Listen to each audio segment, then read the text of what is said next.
Good morning.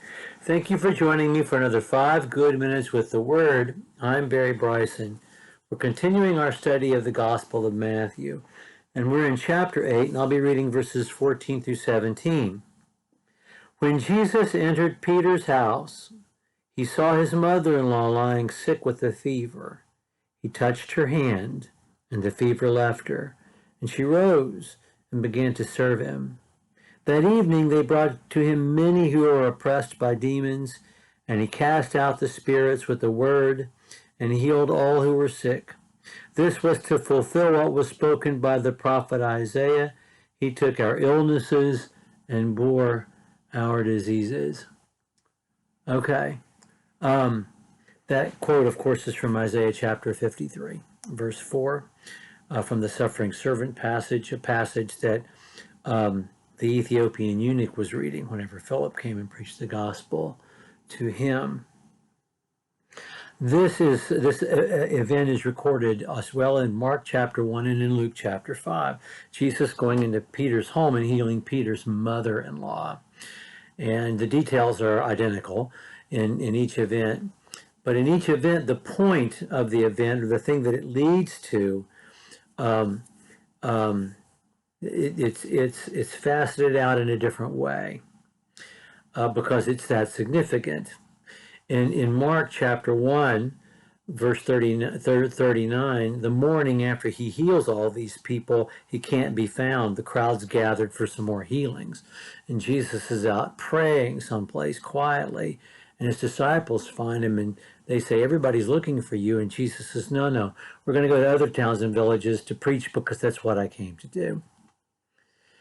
The event that's recorded immediately following in Luke's gospel is the account of Peter going out to the seashore after and fishing all night and catching nothing on the Sea of Galilee. Jesus showing up the next morning, using his boat to teach from, and then asking him to cast out in the heat of the day to try to catch fish, and then making the great catch of fish.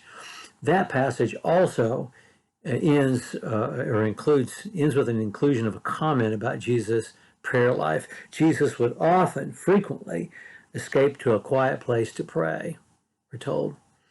But in this gospel, what's emphasized is the proof of the miracles themselves.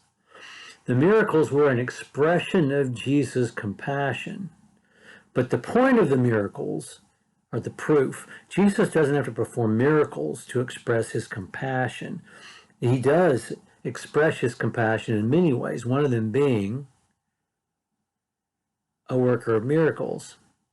But his preaching is also an expression of his compassion, something Matthew is going to point out at the end of chapter 9. Jesus looks out at the crowds.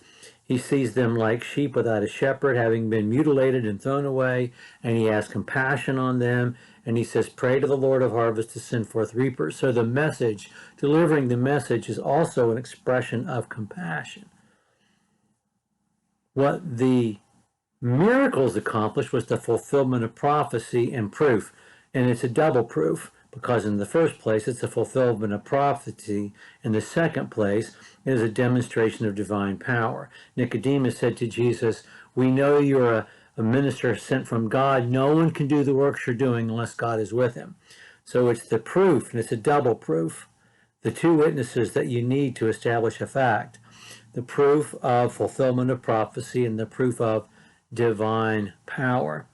And so that's what's happening in those narrow streets of Capernaum. Capernaum is a site that's been excavated fairly well.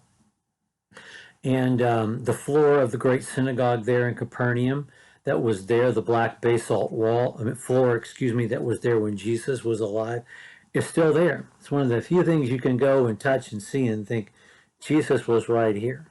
And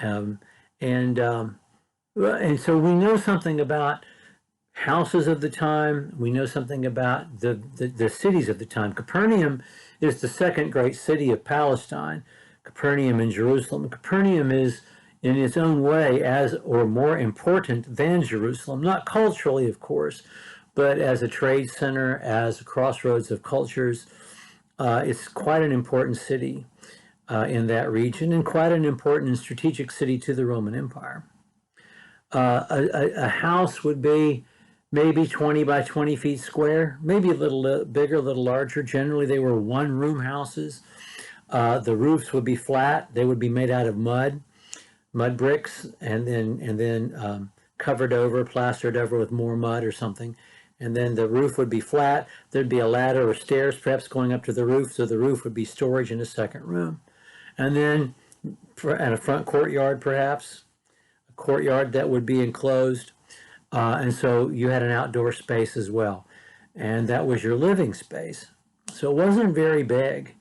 And the streets would have been narrow, and crowds of people thronging into these narrow streets to get into this small space, to the point that we have the story that we'll read about later on where they have to tear a hole in the roof to get the guy down so that Jesus can heal him. And that's what's happening. We have this image, we're left with this image in this passage of who we truly are. People in need of Jesus, and who should do whatever it takes to get close to him. Well, next time, Jesus is going to talk to us about what it means to be a follower, and we'll talk about that when we're together next time. Thank you for joining me for another 5 good minutes.